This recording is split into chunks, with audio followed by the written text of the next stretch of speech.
Hey guys, Metal Viking 82 here, back with a new Viking Orations. As you can tell by the title of this video, I'm going to be talking about the show that I went to just last night, and that is the Incorruptible World Tour by Iced Earth with special guests Sanctuary and Kill Ritual. And actually, at the beginning of this week, I believe it was, at the end of last week, they announced that they were going to be adding a local act to the bill. And they were asking, people from here in Indiana, oh, who do you want to see? Who do you want to see? And they ended up going with a band called Wolftooth out of Richmond, Indiana. And I never heard of them before. So, I listened to a couple of songs of theirs off of their site. And it sounded really fucking good. Kind of a real heavy, doomy metal, which was really cool. And they're actually just getting ready to release their debut full-length album. It's supposed to come out, according to what they said, next month. Or no, April, I'm sorry. So yeah, I'm definitely looking forward to that. And they actually started playing while I was in line trying to get merch. And yeah, I really enjoyed their sound, and it was just like, wow, it really translated well live, because you got some bands that they might sound good on, on an album, but then when you actually see them live, it's just like, okay, they really don't pull that off very well, but these guys really impressed me. So yeah, I was really happy they got added to the bill, because now I discovered some new metal from here in Indiana, because I always like to discover new bands from my home state, and, try to support them as much as I can. And then next up was California's Kill Ritual. It's just another band that I never actually heard of before. I looked them up. They're, a thrash metal band out of San Jose, I think it said. And, I listened. I don't even think I even listened to any of their songs. I was going to, but then, I just never got around to it. So, I listened to them live, and they sounded pretty decent. I'll probably go back and check out the studio stuff, but, they did it all right live. Sanctuary, of course, is the I guess you can say the co-headliner, the top special guest here. And, of course, rest in peace, Warrell Dane. I was really shocked to hear of his passing, so I was like, okay, I'm not going to get to see Sanctuary with, Warrell Dane. But they got, I want to say it was the guy that was in White Wizard. I'm pretty sure that somebody in the, when I was waiting outside to get in, told me that the guy that was performing with him was also used to be in White Wizard.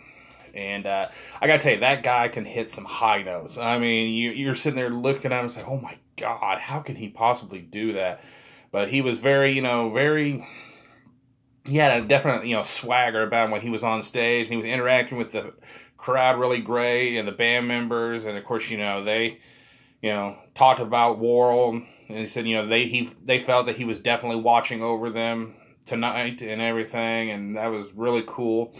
And unfortunately, they didn't have any CDs that I saw there at their merch booth, so didn't get any there. But while I was waiting for them to tear down to let Iced Earth get on the stage and play, I ordered all their albums off of Amazon. Those should be arriving this weekend, so really happy about that. I've had the first two on CDR for years. A friend of mine a long time ago gave them to me, thought it'd be something I'd be interested in. And when I liked what I heard, I just never actually got around to buying copies, so now I will have those coming in, and I will finally have the full Sanctuary discography. And so yeah, then we get on to Iced Earth, the main reason that I was going there, and oh my God, they fucking tore the roof off that place. They were just so energetic. Stu Block, to me, I would love to have seen Iced Earth with, Barlow on vocals, because he's always been one of my favorite vocalists for Iced Earth. But I gotta say, Stu Block is one hell of a replacement. He hit every note perfectly. He sang every song exactly how it should have been sung, and he just had the audience in the palm of his hand the whole night. He was interacting with them, and he was getting them to do, he would do something, he would want them to do something, and they would just do it. He had them eating out of the palm of his hand. And like I said, very great front man. I am definitely impressed with their set. And of course, John Schaefer, the man himself. It was really cool to see him and watch him play all these songs that I've, listened to all these years live. And, they You know, I know they played, I'm trying to remember off the top of my head what all they played. It was a long-ass set. We actually ended up leaving before they finished the whole encore, just because it was getting late. We were getting hungry as fuck, and it was, you know, also getting tired, so we just decided, all right, we'll just go ahead and cut out. We saw the main show, and that was the main thing we wanted to stay for. And I do know they played Dracula. They played the Something Wicked trilogy, which was fucking awesome. And I'm trying to think what else they played. They just played so many great hits, and then, of course, a lot of stuff off of their new album, Incorruptible. But all in all, great show. Now, they did have a VIP package available for this, but it was like, you know, $75 in addition to our tickets. It would have been $75 upcharge per person. And at the time that I found out about it, I just, you know, couldn't afford to shell out that extra money right then. So, you know, I was really tempted, like, to try to get it last minute, and of course they were sold out. And you got a lot of cool stuff, and it would have been cool to meet the entire band. So, you know, even though I didn't get that, I went ahead and took all my Oyster stuff that I had, minus my box set for the original, the first 4 albums. I didn't take that, but I took everything else that I had. And I even took the Demons and Wizards booklets, took the Sons of Liberty CD, just on the off chance, because, you know, the venue we go to a lot, you know, the buses for the bands are like right out front. And you'll see the band members walking back and forth. That's how I met Adam from Killswitch Engage. That's how I ended up meeting Max Cavalera from Sepultura and Nailbomb and Soulfly. So I thought, you know, I'm going to go ahead and take all this stuff. On the off chance that I actually get to meet, you know, even just John Schaefer. I would love to run into him, and I wanted to get a picture with him, get stuff signed. And unfortunately, I wasn't able to get anything signed, but I did run into the drummer, and his name totally escapes me right now. I feel like a total idiot. But he was actually on his way back from Subway, and he had a sack full of stuff, and there's me and this other guy standing out front, and he's just like, you know, said hey to him, and then, you know, he started to go in the barricade, and he just stopped, and he just walked over and shook our hands, took pictures with us and everything, which was really cool. And then, you know, me and this guy are just standing there talking, and we were talking about how good, you know, Stu Block was as a replacement. And he looks over my shoulder, goes, "Speak of the devil, here he is."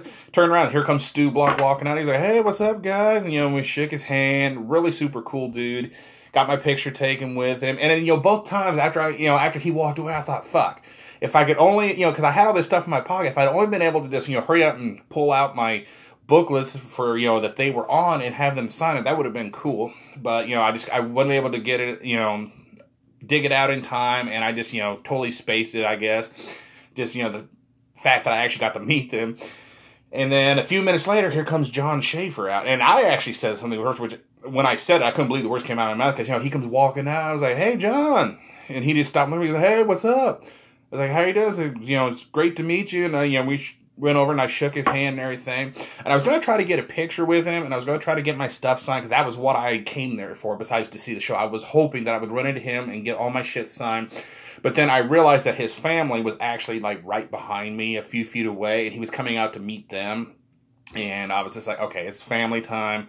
I'm not going to be a dick and be like, "Hey, can I get a picture? Can I do this?" And take up all this time, because he was wanting to see his family and that, because they were going to be doing the meet and greet stuff here in just a little bit.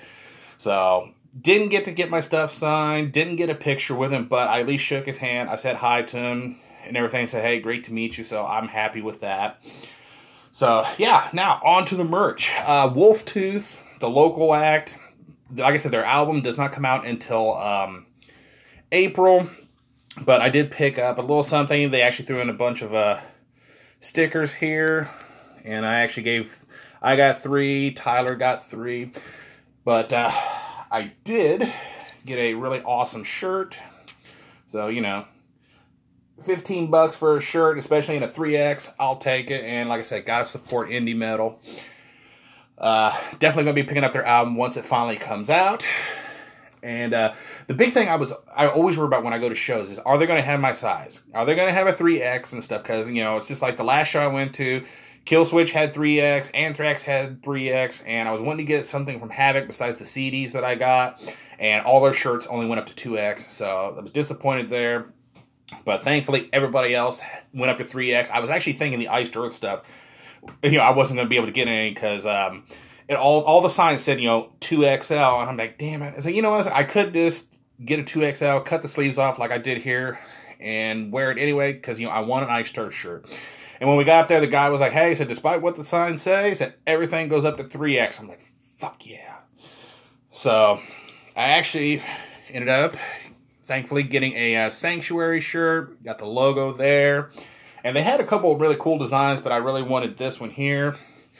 That is the Refuge Denied artwork. Very cool stuff. I can't wait to wear that. And I also finally have my first Iced Earth shirts. Here's the Incorruptible Tour shirt. And then got all the dates on the back. And what is so cool is, you know, this started out in, looks like Denmark. And we are actually the first U.S. show. If I can find it on the shirt there. Yeah, if you could see, Indianapolis, Indiana. We are the first U.S. show on this tour, so really fucking awesome. And the other one that I got was an anniversary shirt. It says on the front here, 3 decades strong, established 1988. And then on the back, 30th anniversary, defining heavy metal. And yeah, absolutely love this design, so I knew I had to get that one, though I really wanted all the shirts. But I was just like, yeah. I was like, I want all of them, but then I also really wanted this right here because I had heard about it while I was waiting in line. And I actually debated about it. I'm not going to tell you how much I paid for it, but it was a lot. And it was like, okay, do I want to spend the extra money on this version? But then they're like, you know, it's limited to, you know, 200 copies worldwide. 100 were sold in Europe. 100 are only available here in the U.S. So it's like, fuck it. And I picked up the Incorruptible vinyl. It comes in a art book here. Like I said, limited to 200 copies. This is the, it's actually, this edition is actually limited to 3,000 worldwide, but this particular one is called the Iced Earth exclusive version, and it's limited to 200 copies. Mine is number 66 out of 200. And like I said, it comes in this art book here that has, if I can get it open, artwork for each of the songs and a little explanation of the song written by John Schaefer. And then towards the end here you got the CD of the album, and this is a 2 LP set, and I may have to try to put these in something a little different because I'm afraid it's going to scratch, and I'm afraid I'm going to rip it trying to get it out. But it comes on this awesome orange vinyl here, and I got the label upside down. So yeah, really, really happy about this. Like I said, it was one of those things that I debated, do I really want to spend this amount of money on a record? But then I'm like, you know what, if I don't do this, I'm going to kick myself. And after this all said and done, I'm like, yep, I'm glad I did that. So yeah, concert number 2 of the year out of the way. And next up is going to be Hatebreed, Crowbar, the Acacia Strain, and then like a couple days later, I'm seeing Alice Cooper, all at this same venue. So this venue is starting to get some killer shows. This one was no exception. I had an amazing time. Meeting, you know, 3 members of Iced Earth, and especially meeting John Schaefer was definitely a highlight for me. So, yeah. I'm going to quit rambling now. I got a lot of shit to get done today. So, thank you guys so much for watching and subscribing. And until next time, stay brutal.